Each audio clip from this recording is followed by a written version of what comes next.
Bem, gente, eu falei na semana retrasada que eu dei uma pausa na série sobre Gálatas e então decidi de semana passada para cá estar falando um pouco sobre alguns sermões avulsos,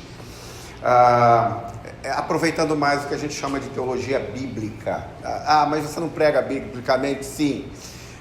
Normalmente a gente confunde muito pregação. A gente acha que pregação expositiva é só versículo por versículo. A gente tem uma confusão enorme com isso.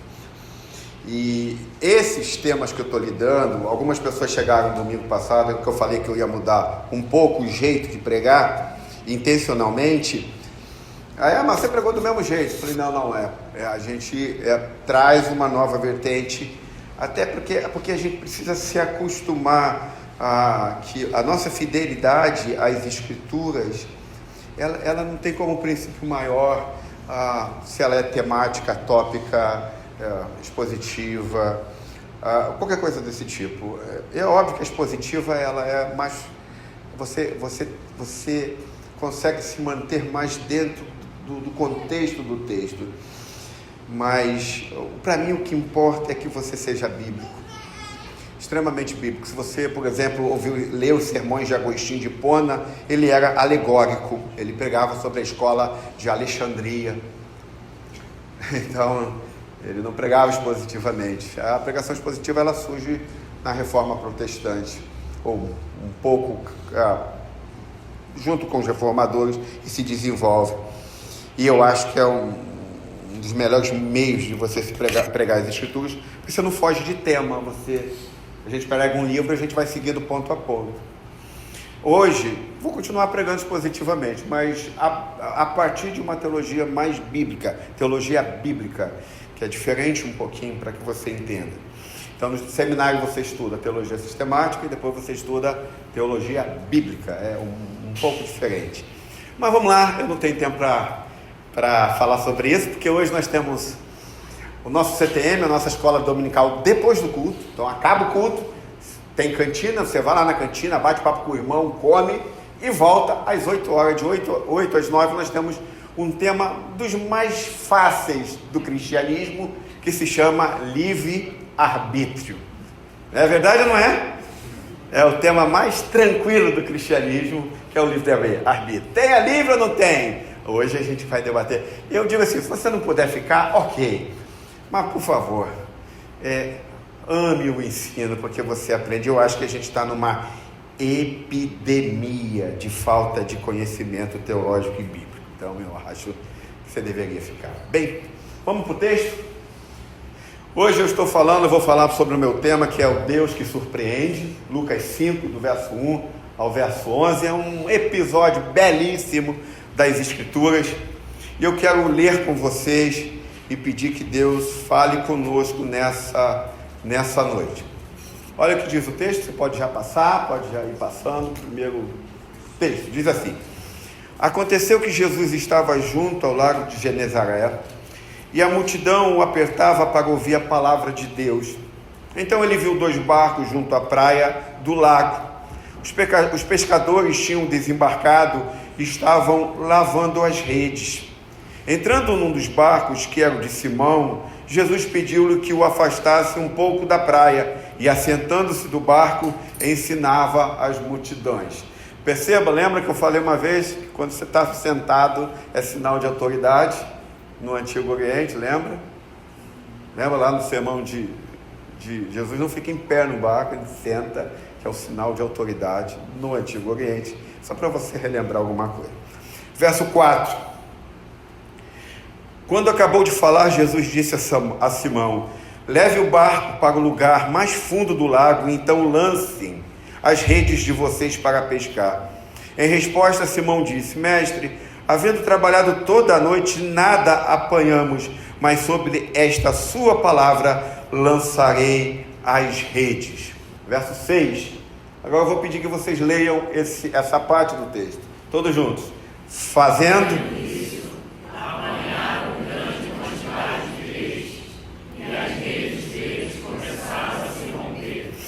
Então fizeram sinais aos companheiros do outro barco, para que fossem ajudá-los.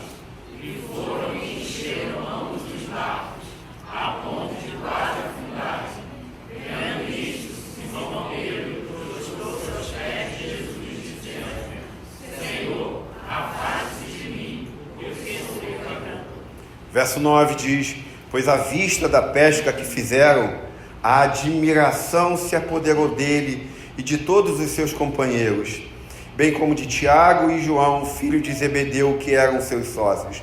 Então Jesus disse a Simão: não tenha medo, de agora em diante você será pescador de gente. E arrastando eles os barcos para a praia, deixando tudo, o seguiram.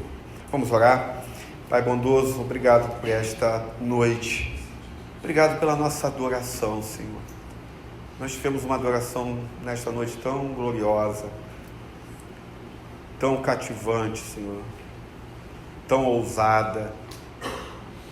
E essa adoração falava da sua soberania, que tu reinas, que não há ninguém acima de ti, que não há ninguém maior do que ti, do que o Senhor. E nós te louvamos por isso. Agora eu peço sobre esse texto que nós vamos falar nessa noite, peço que o Senhor nos ajude a compreender, que o Senhor abençoe teu servo na pregação e abençoe essa igreja também a ouvir e crer na tua palavra. Eu peço que o Senhor transforme pessoas hoje aqui, transforme gente aqui que precisa ser transformado pelo Senhor. Essa é a minha oração. Eu peço que o Senhor, por favor, torne eficaz a tua palavra, eficaz, que ela seja eficaz por meio do teu Espírito. Teu Espírito Santo trabalhe hoje aqui em nosso meio, que ele se manifeste em nossos corações, que ele aplique a redenção ao nosso coração. Essa é minha oração em nome de Jesus. Amém e amém. Bem, gente, dizer que você confia em Deus e confiar nele é uma coisa bem diferente, bem diferente. Então, se você chegou aqui e está buscando a Deus de uma maneira bem significativa, você terá que confiar nele, não apenas dizer que confia nele, você realmente tem que confiar nele. Nesse episódio de Lucas 5, que é o episódio que a gente acabou de ler, Pedro é sócio de Tiago e de João, que são filhos de Zebedeu. Esse é o pano de fundo do nosso texto. Jesus Cristo, que é o herói ou o mocinho de toda a Bíblia, mas desse episódio é óbvio, diz a Pedro para entrar no barco, afastar um pouquinho o barco da margem, porque ele queria pregar às pessoas que estavam atrás dele, ele queria anunciar o evangelho para essas pessoas. Então Jesus faz do barco o púlpito dele, é o lugar do sermão dele. Depois dele ensinar as pessoas ou anunciar o evangelho para as pessoas, ele traz a lição do dia que está descrito no verso 4. Ainda eu não coloquei não, calma que a gente vai chegar lá. Ele vai apresentar e vai dizer para os discípulos o que eles devem sempre fazer quando um sermão acaba, que é aplicar. Por quê? Porque Jesus sabia que informação nunca é suficiente. Me ouvir todos os domingos aqui nunca é suficiente. Ouvir simplesmente sobre Deus, aprender a palavra de Deus, nunca é suficiente para a sua vida. Por quê? Porque Jesus sabia que informação sem ser aplicada é meramente informação assimilada, nada mais que isso. Então Jesus ensina as pessoas que estavam na beira da praia, e ele começa a ensinar os discípulos: agora vocês vão aplicar esse negócio na vida de vocês, porque eu não estou aqui só para vocês aprenderem o que eu estou dizendo para vocês, eu quero que vocês apliquem isso na vida de vocês. Então ele, depois que termina de falar com os discípulos e as pessoas que estavam do outro lado na praia, ele diz uma coisa muito interessante para Simão Pedro. Olha o que ele diz, e aí é o próximo, vou pedir que passe: leve o barco para o lugar mais fundo do lago, e então lancem as redes de vocês para pescar. Quando a gente ouve isso, e eu aprendi isso desde que eu sou cristão, eu sempre ouvi esse sermão a partir de algo que é muito básico para a nossa vida. Então, quando você ouve essa expressão aqui do verso 4, a gente já tem a ideia de querer ir logo para o verso 5 e sacramentar, ou tentar definir o que Deus está tentando nos dizer. Mas a gente precisa entender que nessa expressão aqui, um carpinteiro está tentando ensinar um pescador a pescar. Então, olha a falta de critério aqui. Olha um negócio que a gente pode chamar de meio absurdo. Um cara que aprendeu a vida inteira, pelos pais, diz as escrituras, a fazer carpintaria, chega num barco e simplesmente quer ensinar os profissionais. Aqui dali era uma empresa de pescaria e quer ensinar esses caras então a pescar. Então Jesus Cristo diz, a primeira coisa que ele diz para Pedro é: eu quero que você lance as suas redes. Vai para um lugar mais fundo, então lance as suas redes. A segunda é a primeira, lance, e a segunda vai para um lugar mais fundo. Então é muito importante entender aqui que esse carpinteiro está dizendo não só que eles têm que jogar a rede, mas também está dizendo onde tem que jogar, tem que ser para um lugar mais fundo. Meu pai é pescador, foi pescador, me ensinou a pescar, não sei nada sobre pescar, mas ele tentou me ensinar e a gente pescava lá na Lagoa de São Pedro da Aldeia. Quem conhece a Lagoa de São Pedro da Aldeia? Lá é o Mar Morto brasileiro, né? O Mar Morto brasileiro. Então, mas é muito bom para fazer stand-up. Um dia você for lá, faça um stand-up, que é uma coisa bacana. Antigamente alugava-se, eu não sei se mais hoje tem. Mas a gente precisa entender que os pescadores galileus, que é o que nós estamos conversando aqui, eles tinham como tradição, como pescador, que você vai para o fundo durante a noite e não durante o dia. Meu pai, quando pegava a canoa, eles saíam de madrugada, de noitinha, passava a noite toda lá no fundo da lagoa. Então, de noite era o lugar que se ia para o fundo e não de manhã, como é que é o relato do texto. Então, você percebe que um carpinteiro está ensinando algo diferente para os pescadores fazerem, que não era comum. Então, a noite era o lugar onde você jogava as redes, porque era à noite que você ia para o lugar mais fundo, e se você quisesse pescar de manhã, você pescava onde? Nos lugares mais rasos. Era assim que era feito, os pescadores normalmente faziam isso. Mas Pedro, no versículo 5, ele vai responder a Jesus sobre isso. Ele vai dizer o seguinte, olha o que diz o seguinte: mestre. A primeira coisa que ele vai dizer é mestre, isto é, eu te respeito muito, Jesus. É isso que Jesus está falando. Mas ele não para, ele diz assim: havendo trabalhado toda a noite, isto é, pastor, Jesus peixe não está caindo, nenhum peixe está entrando na rede, não tem peixe para a gente pegar. E então ele diz: nós não pegamos nada. Em outras palavras, o que Pedro está dizendo? Nós já trabalhamos duro para pescar a noite toda e não conseguimos, e agora nós vamos fazer o que o Senhor está mandando para a gente fazer. Mas na nossa tradição, enquanto eu via essa mensagem, a gente achava que Pedro estava confiando em Jesus para fazer isso, porque essa é a ideia que a gente tem no texto. E a gente sempre ouve essa mensagem: você precisa confiar em Jesus. E a expressão de Pedro aqui é como se ele estivesse confiando em Jesus. Mas não é isso que o texto está dizendo. Porque se você ficar só com uma parte do texto e não for para o final do texto, aí você não entende que não era isso que Pedro está dizendo aqui. Pedro, quando está dizendo aqui, no verso 5, olha o que ele diz. No verso 5, por favor, o próximo. Olha o que ele diz: sobre esta sua palavra vou lançar as redes.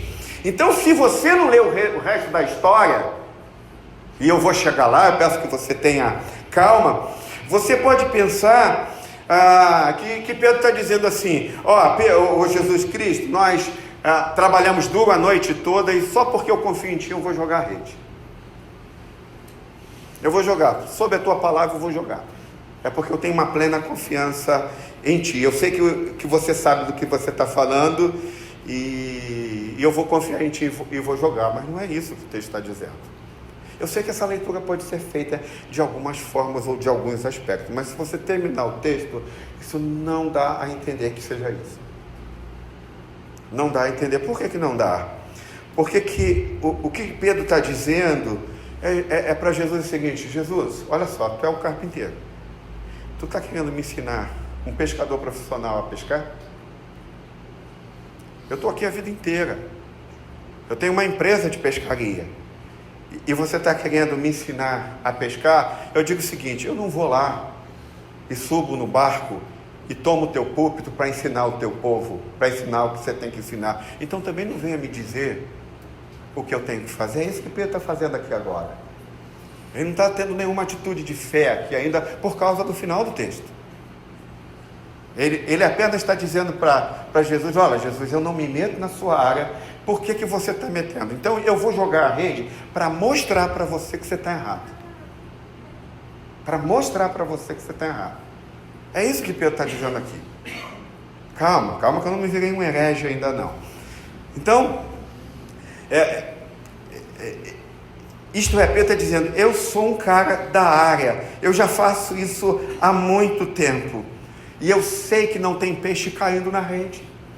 Então, cuida da sua pregação e deixe que eu cuide da minha profissão. Deixa que eu cuide da pescaria, e eu vou lançar, sobre as tuas palavras, eu vou lançar a rede para mostrar que você não pode entrar na área da minha vida, que eu já sou craque, que eu já sou um profissional, que eu já conheço, que eu já entendo. Então, aqui é a primeira lição prática para a gente aqui. Entenda uma coisa, minha gente: se você espera que Deus faça algo na sua vida, que Deus mova o seu coração e a sua vida, você vai sempre se pegar regularmente entre a sua experiência e o que Jesus diz, entre seu modus operandi de vida e o que Jesus diz, entre a sua especialidade de vida e o que Jesus diz. Isto é, à medida que você vai enfrentar os momentos mais difíceis da vida de muitas vezes vocês vão pensar e dizer assim para Jesus: Senhor, tem feito isso a vida inteira, por que você está querendo que eu faça algo diferente? Isso é muito comum dentro da vida cristã. É isso que está acontecendo com Pedro aqui.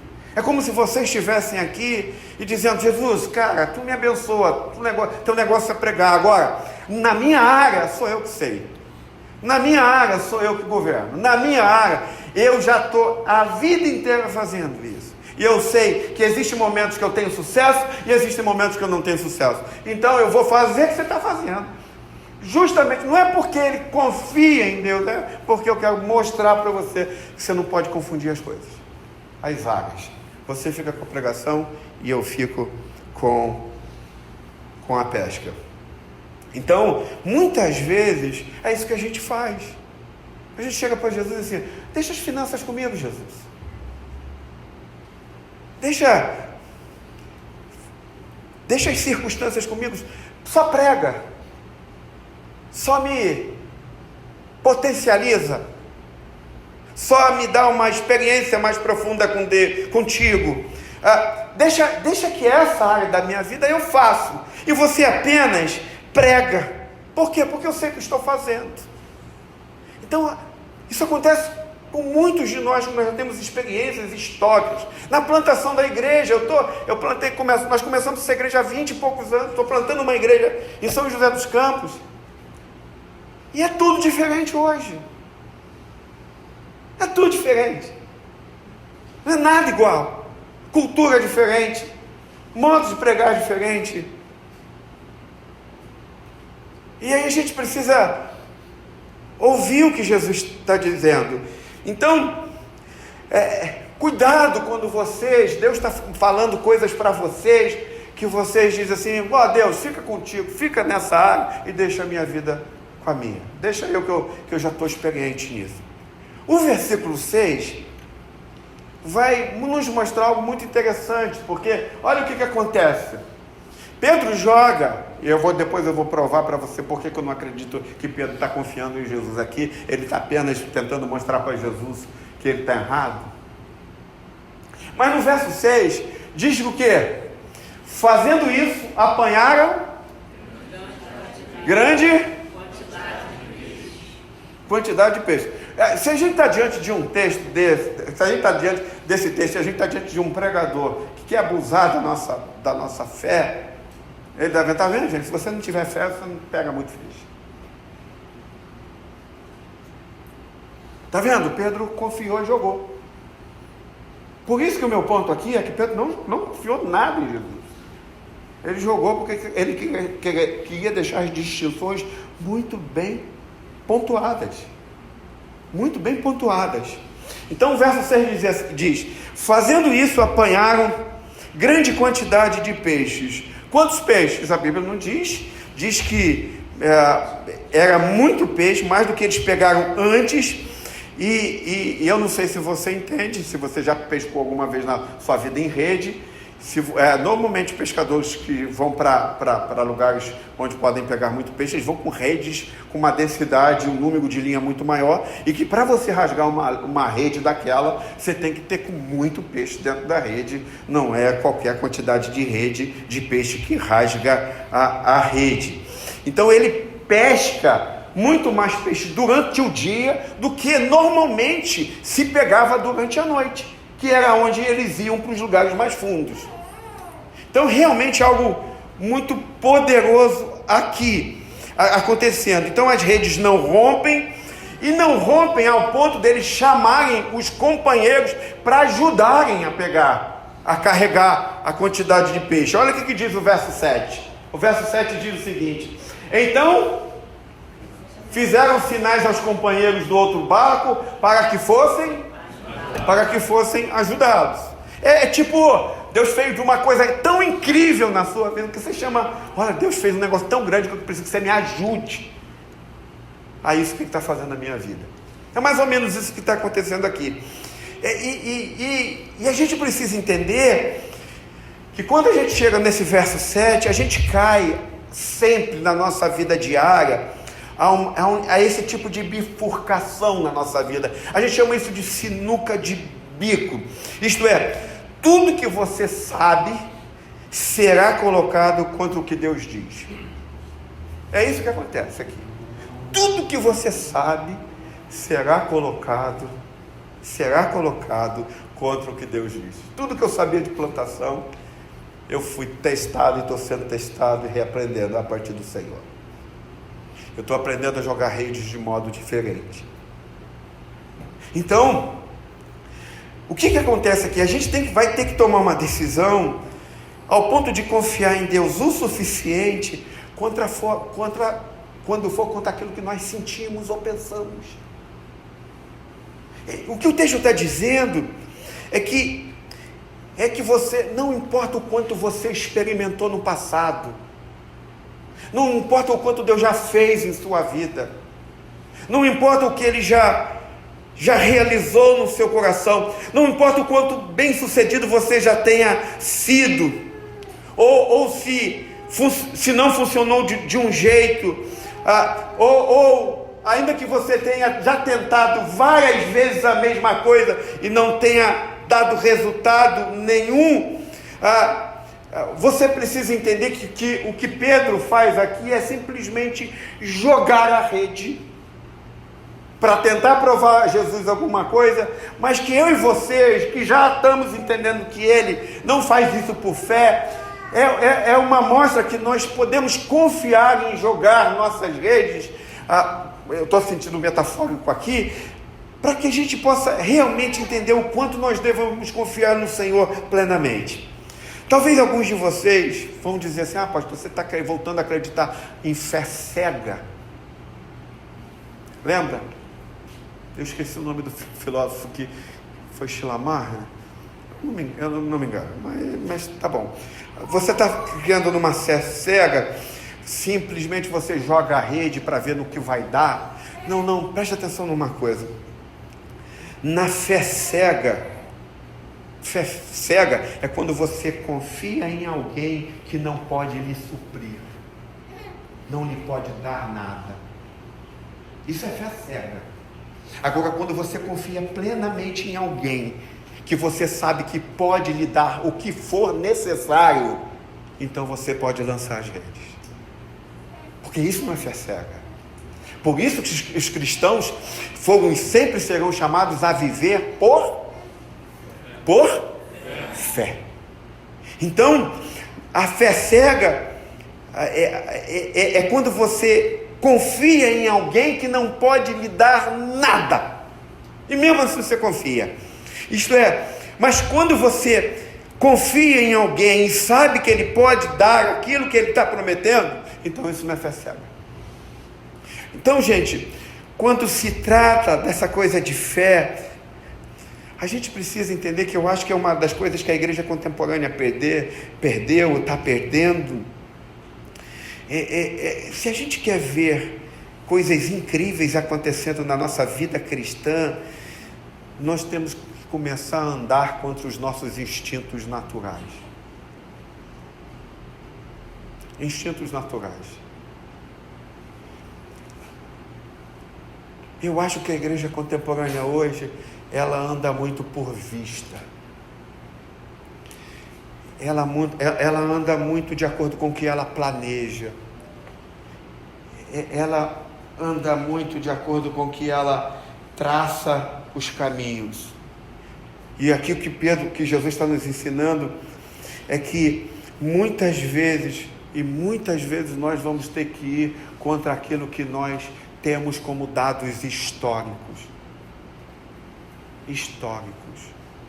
Os dados históricos de Pedro é que não se jogava redes no fundo durante o dia. Quais são os teus dados históricos?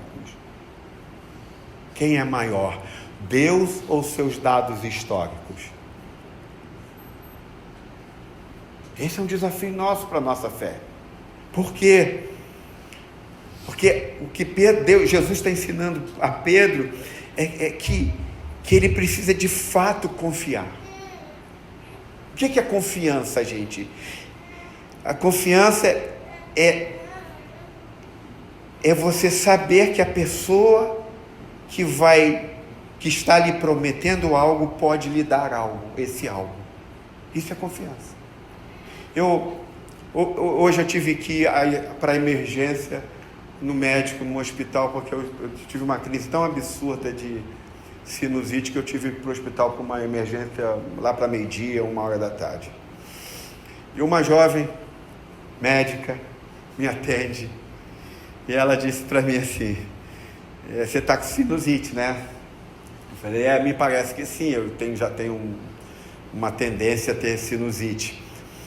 E daqui a pouco ela fez alguns exames preliminares e passa uns 5 remédios. E quando eu saí de lá, o que eu fiz? Qual foi a primeira coisa que eu fiz? Comprar os remédios. Por quê? Porque eu confio que o que ela está passando para mim, ela sabe do que está fazendo. Confiança é isso. É saber que aquele que está prescrevendo para você algo é capaz de resolver os seus dramas. E essa menina, ainda que jovem, poderia resolver meu drama. Então está lá no carro, só estou esperando a hora para tomar mais tarde um pouquinho mais do que eu preciso tomar. Então, o diploma dessa médica é que a qualificou para eu comprar o remédio. Ela que me deu a confiança necessária de eu comprar o remédio, porque ela sabia e sabe o que eu estava vivendo. Então, gente, o que eu quero dizer nessa manhã, nessa noite, é que fé cega é quando você lança as suas redes em quem não pode encher as tuas redes.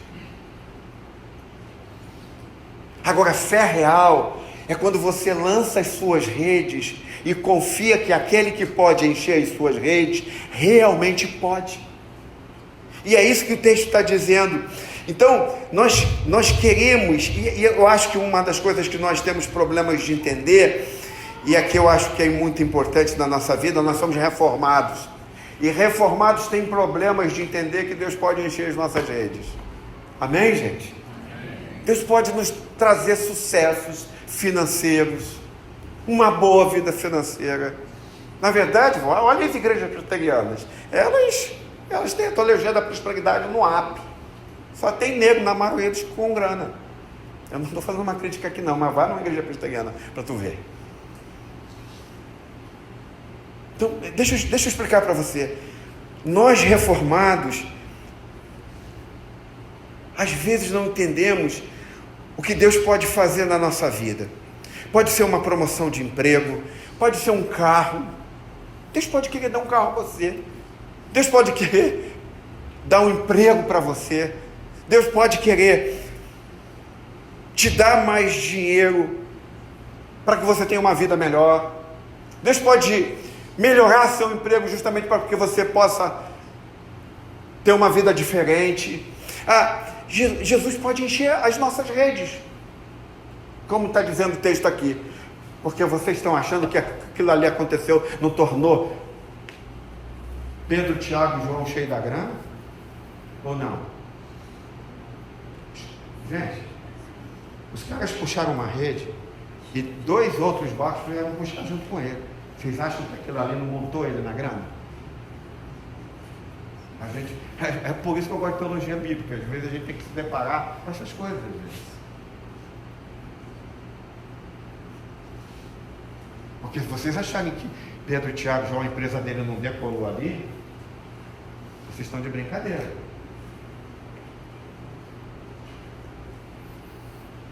Então diz o texto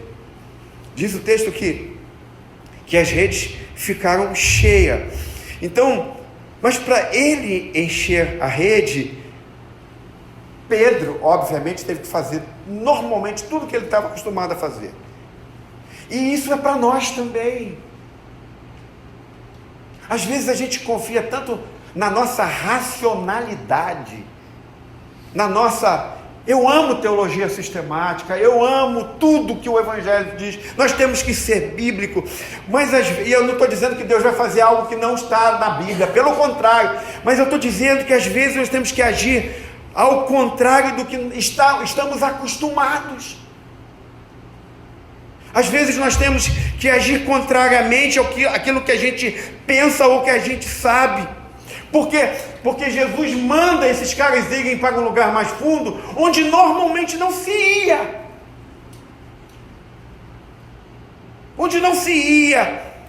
Isto é, Jesus estava precisando enviar esses caras para um lugar mais fundo, para mostrar para eles que eles são incapazes de fazer qualquer coisa. Para mostrar que nada na vida deles acontece por causa da força deles, mas por causa daquele que o abençoa. Jesus faz isso para fazer a gente entender que autossuficiência é algo absurdamente errado para os cristãos. Nós somos completamente dependentes do nosso Senhor Jesus Cristo. Então, a pergunta que Jesus faz para nós hoje é: quem é que quer ter suas redes cheias?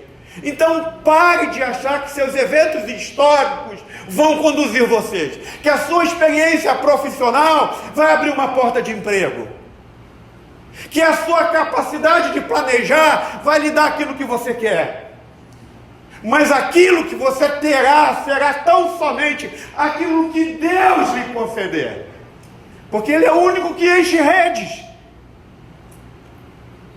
Ele é o único que é capaz de derramar.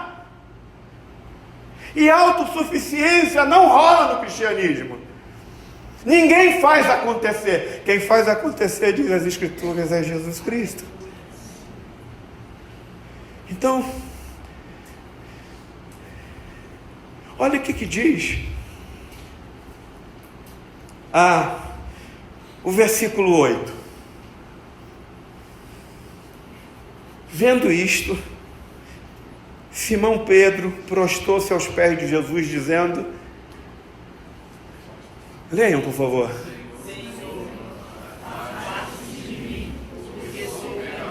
Por isso que eu digo aqui, esse é meu ponto aqui.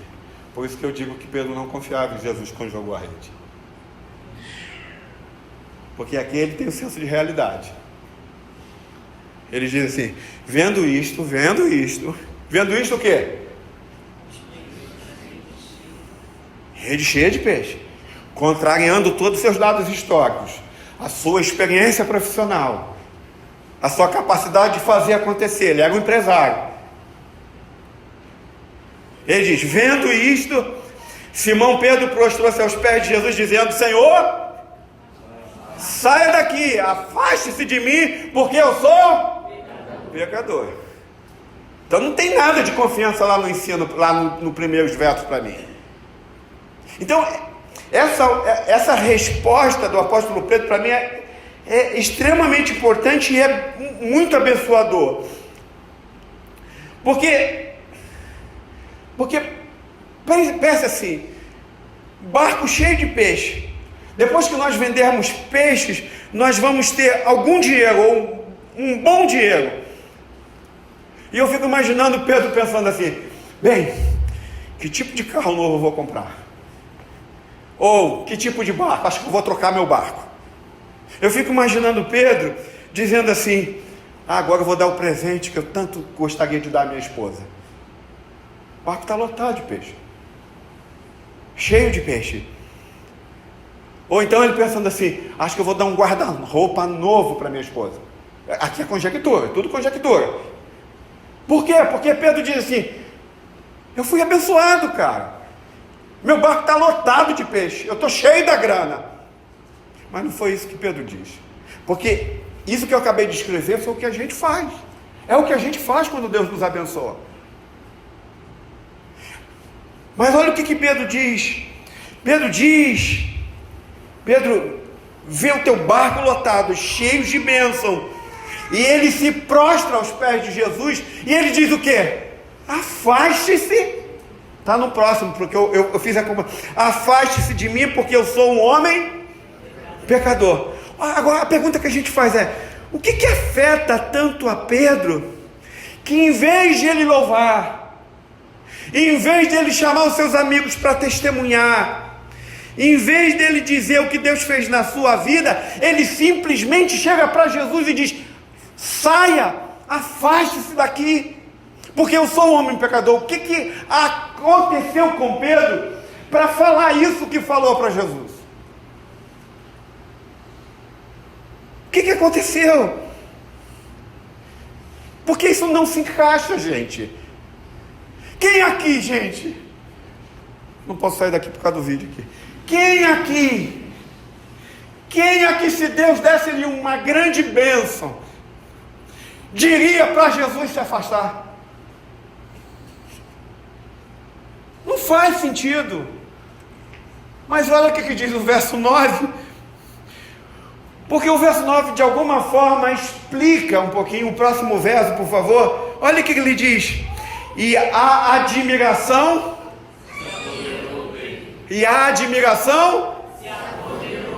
isto é, o texto diz que ele ficou maravilhado com o que Deus fez.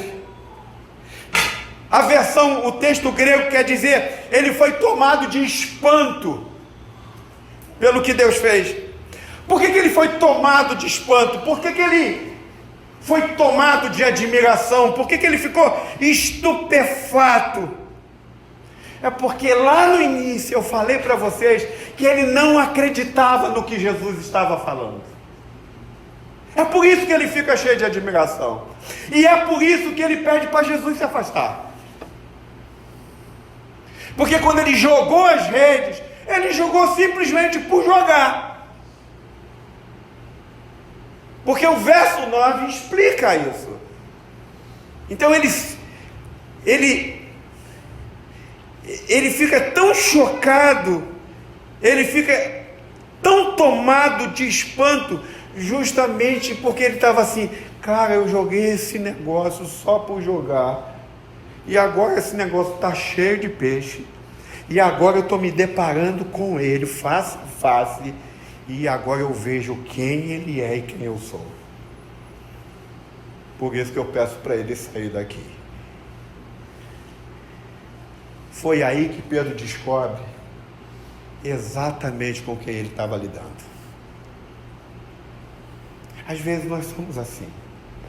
Existem momentos chaves que nós, na nossa vida, você pode estar aqui há 10, 15 anos ouvindo a pregação das Escrituras, mas às vezes existem momentos chaves e pontos chaves da nossa vida que você realmente vai entender com quem você está lidando. Com aquele que te abençoou, com aquele que tocou em você. Então, por isso que ele diz no final do verso 8, olha o que ele diz: ó Senhor, ó Senhor. Foi aí que ele entende que ele não estava lidando apenas com um carpinteiro. Lembra que eles ainda não estavam seguindo a Jesus. Calma aí o texto. Foi aí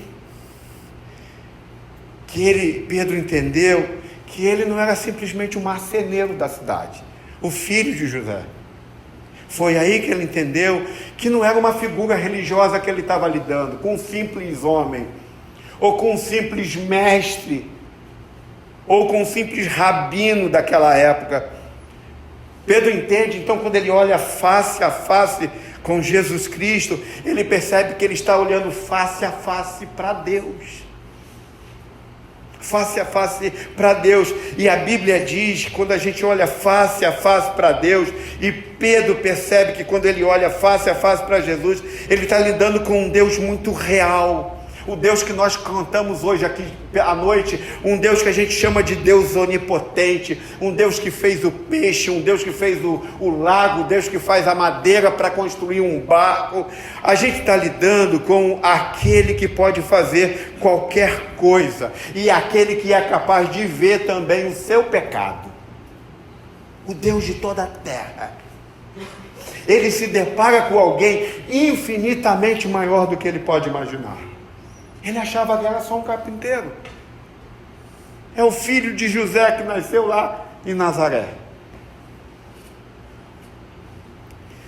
Deixa eu te dizer o que a maioria de nós teria feito nesse episódio aqui,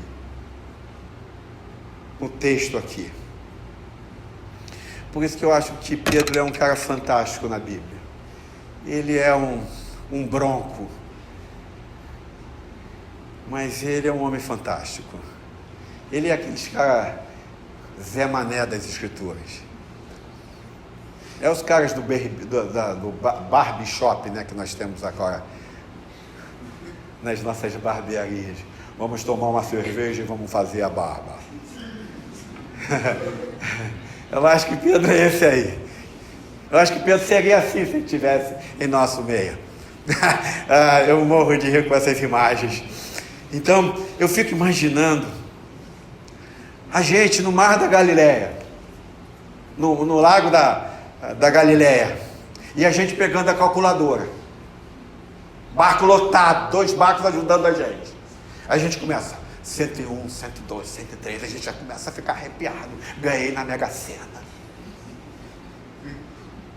E aí a gente conta 104, a gente descobre que aqui eu estou só chutando, tem 5.000 peixes.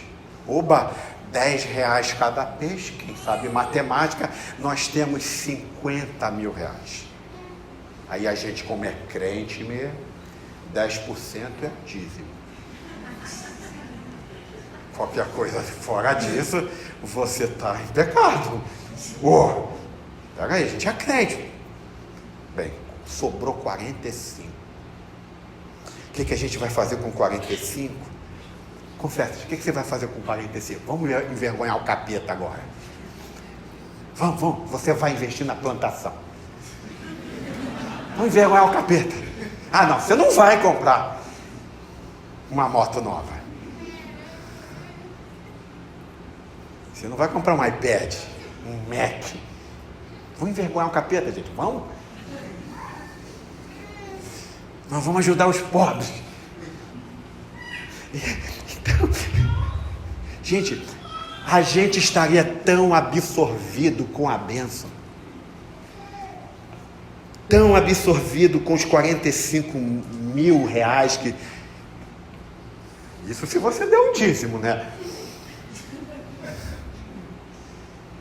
Mas pastor falando de dízimo é muito brincadeira, né? Mas vamos lá. Mas você tem 45 mil reais, você estaria aqui nesse exato momento pensando que horas você sairia de casa para comprar aquilo que você tanto sonhava. É isso que a gente faria. E a gente começaria a ser oprimido pelos peixes do barco, pelas bênçãos que Deus nos deu. Então Pedro diz, e o que Pedro está mostrando para a gente Pedro está dizendo assim: gente, o que aconteceu no meu barco me diz muito mais sobre quem me abençoou do que as bênçãos que vieram para mim. É isso que Pedro está dizendo. Na verdade, Pedro está dizendo assim: eu lidei com uma realidade que até então não acostumava estar diante. E na verdade eu comecei a me deparar muito mais comigo mesmo do que qualquer outra coisa. Eu achava que eu era o cara da pesca, eu achava que eu entendia tudo sobre a pesca, mas face a face com Jesus Cristo, a única coisa que eu consegui ver não foram os peixes, mas foram os meus pecados. Foi a minha nudez, foi o quanto eu pecador sou. E Pedro então está dizendo assim: eu não consegui um minuto sequer me concentrar nas minhas bênçãos. Eu não me concentrei um minuto sequer nos meus 45 mil. Eu só me concentrei numa coisa: eu estava diante de alguém, e diante desse alguém tinha que se afastar, alguém tinha que sair, porque eu me vi o quanto eu era pecador. Eu vi o meu pecado. Eu sou um homem pecador. Eu fico imaginando Deus abençoando vocês nesta noite, ou a partir de hoje, e talvez vocês aqui pedindo a Deus que faça algo diferente na vida de vocês, que vocês façam seus filhos progredirem, que eles possam ter um bom trabalho, que eles possam ter uma boa universidade, que eles possam ser bem-sucedidos na vida, e não há nada de errado com isso. Mas Jesus quer surpreender a gente da mesma forma que surpreendeu Pedro. A gente precisa entender qual é o Jesus que nós estamos lidando. Jesus quer surpreender você muito mais do que você com aquela calculadora na mão, dizendo assim: agora o que eu faço com meus 45 mil? Sabe? Deus quer abençoar você, e eu acredito que Ele quer, para que Ele possa mostrar a você quem Ele é de verdade. Eu acho que talvez alguns de vocês precisam disso. Ele fazer algo tão poderoso na sua vida, para que Ele possa mostrar para Ele quem é Ele de verdade na tua vida e quem é você de fato. A ponto que você possa dizer também: afaste-se de mim, alguém aqui tem que sair, porque eu sou um pecador. Eu acho que por isso que o texto diz: afaste-se de mim. Alguém tem que sair daqui. Alguém não pode ficar aqui. Não tem como ficar aqui. Eu oro para que Deus realmente surpreenda vocês.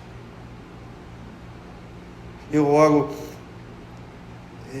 não porque você tem uma grande fé, ou até mesmo se você for uma pessoa que tem uma língua muito maior do que um navio, você fala demais. A minha oração é que você possa lançar a rede, e Deus possa encher tanto a sua rede, justamente para Ele mostrar para você quem Ele é e quem você é de verdade. É isso que o texto está dizendo. Sabe qual é o perigo disso tudo? E o que acontece na maioria das pessoas que vêm à igreja ou que pensam na fé cristã, é que você se concentre tanto no que Deus te deu e perca a razão pela qual Ele te surpreende você. Às vezes isso está acontecendo com muitos de nós. É por isso que muitos cristãos deixaram de ser abençoados, porque ficaram contando os peixes. Ficaram contando os peixes e não se deram em conta com quem estava lidando. Não conseguiu compreender diante de quem eles estavam, ou você estava. Eu vou contar aqui, eu não sei se você conhece essa história, mas eu li essa história. Um jovem que já estava namorando uma menina há algum tempo. Vocês não vão fazer isso não, tá? É só uma história. O jovem, ele estava namorando uma menina já há algum tempo, e a menina amava esse rapaz, e ele também amava essa menina, e ela fez aniversário, então ele foi levar ela no restaurante para jantar, que é o aniversário dela. E ele comprou um travesseiro para dar ela de presente. Só que ele não disse que era um travesseiro, ele botou dentro de uma caixa enorme e levou para o restaurante. A menina, coitada da menina, a nossa irmã querida, ficou olhando para aquele raio daquela caixa grande, achando que ia ser um dos presentes mais belos da sua vida, porque era a caixa enorme, muito bem embalada. Mas ele disse para ela assim: você só vai poder abrir depois do jantar. E quando acaba de jantar, ele diz assim: agora você pode abrir. E quando ela abre a embalagem, ela vê um travesseiro. Ela olhou assim, e para não constranger o namorado, ela falou assim: que lindo esse travesseiro, que bonito, acho que vai me ajudar muito no meu sono. mas ela vai e pega o travesseiro e vira ele pelos 4 lados. Ela faz assim, porque ela estava vendo se tinha uma caixinha pequena ali, alguma coisa desse tipo.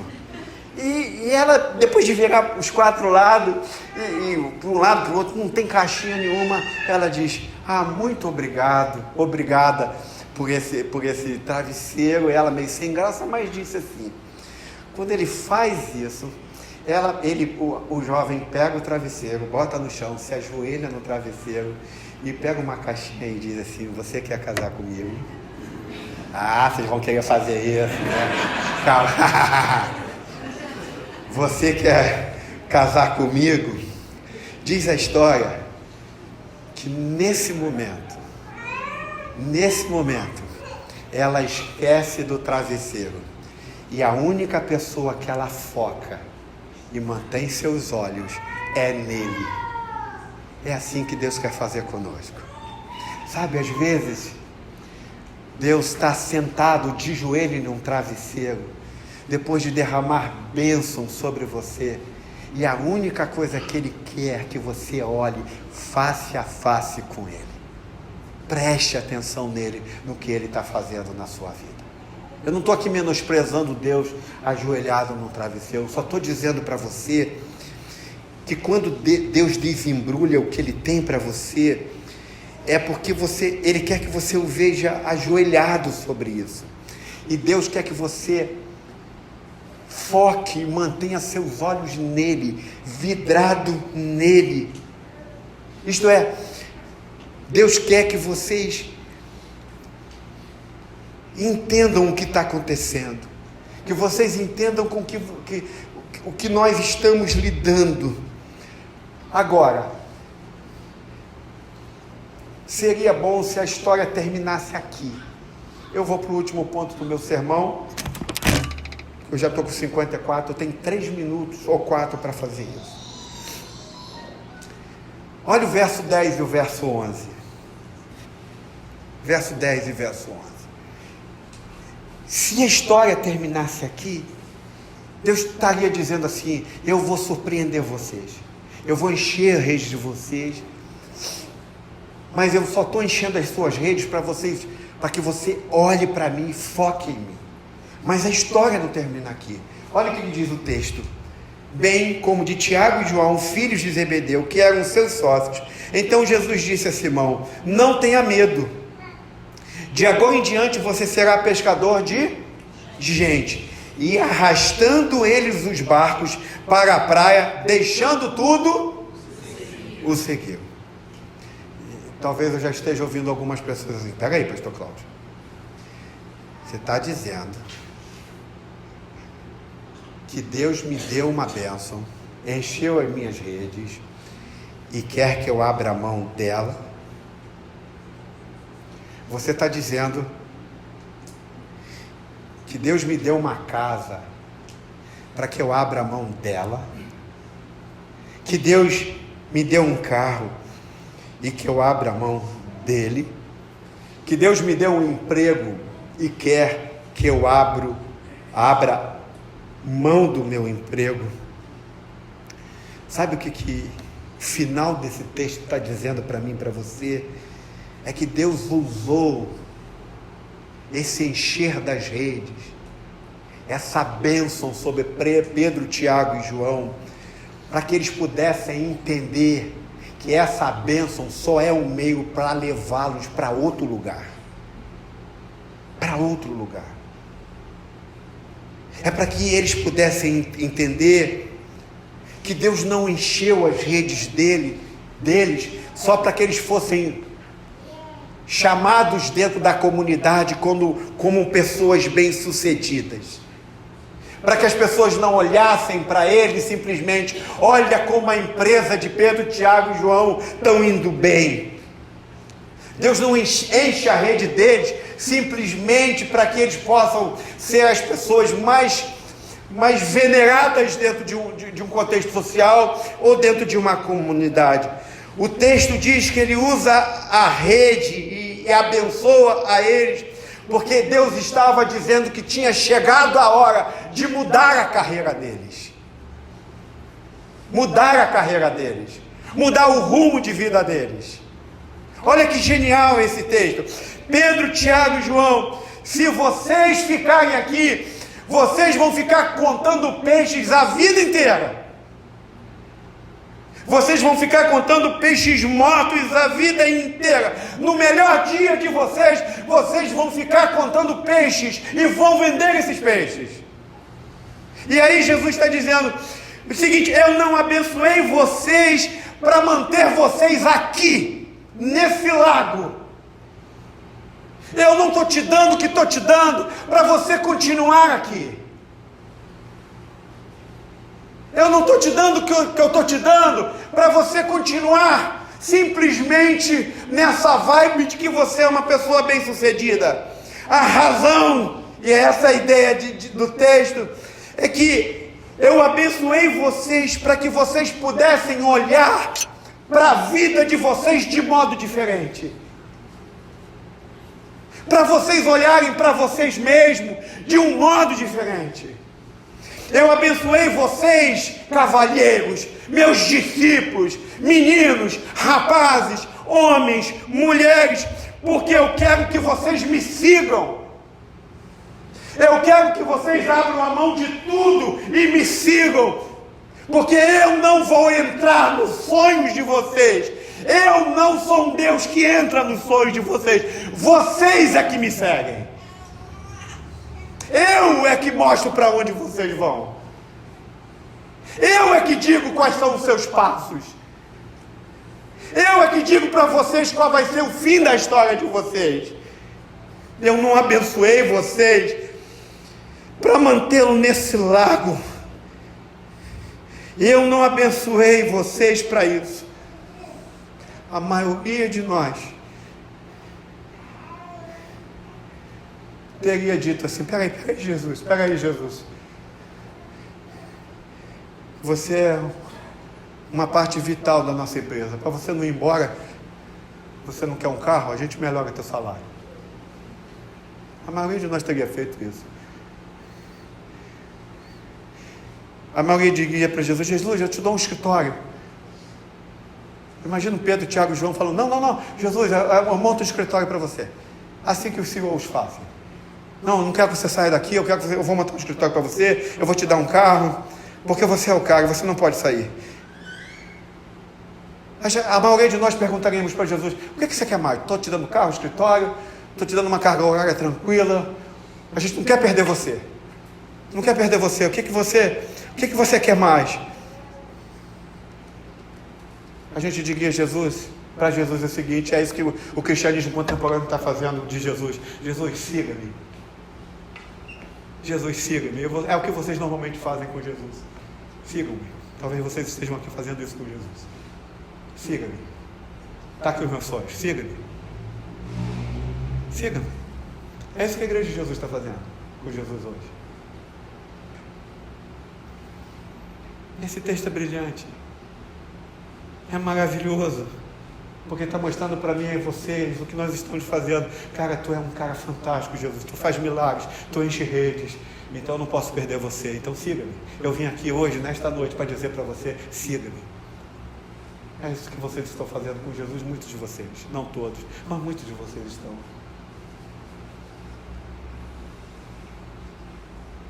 Vai parar? Vamos parar com isso?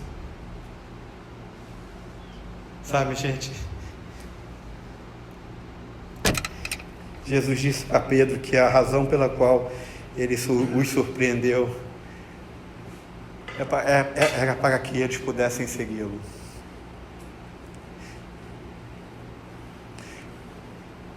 Jesus estava dizendo para Pedro: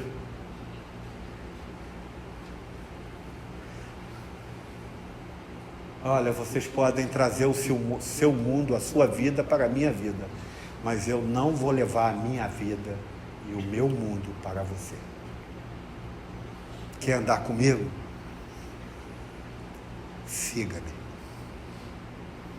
Deixe tudo. Porque eu vou te tornar alguém muito maior do que ficar contando os peixes diariamente. Eu vou fazer algo com você que você jamais imaginou.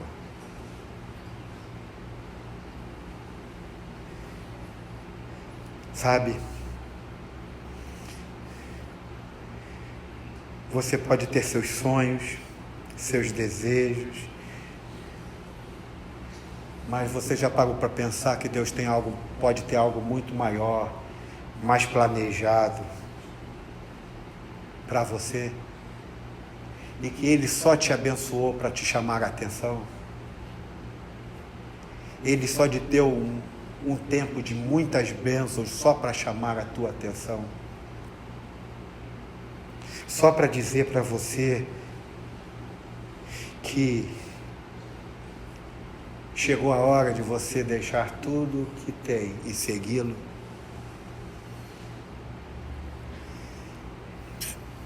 Por favor, gente, olha o texto, o que ele diz. E deixaram tudo e o seguiram. E o seguiram. Sabe, que a sua caminhada seja uma caminhada de fé. A igreja contemporânea está cheio de gente querendo que Jesus os siga. E Jesus diz: eu não entro no mundo de vocês. Eu vou te abençoar para que você me veja. Eu vou te dar coisas para que você me veja. Porque eu não quero que você continue do mesmo jeito. Eu quero fazer algo muito mais profundo na sua vida. Algo muito mais profundo no seu coração. Sabe, nós estamos falando de alguém que você sabe o que ele pode fazer. Ele pode te tornar muito bem-sucedido. Ele pode dar coisas a vocês que vocês nem imaginam. E o que você precisa entender é que quando Ele te der, Ele vai dizer isso aqui para vocês: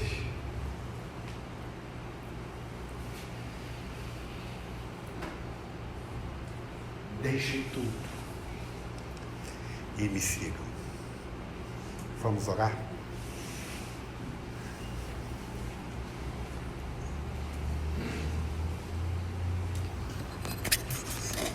Pai querido,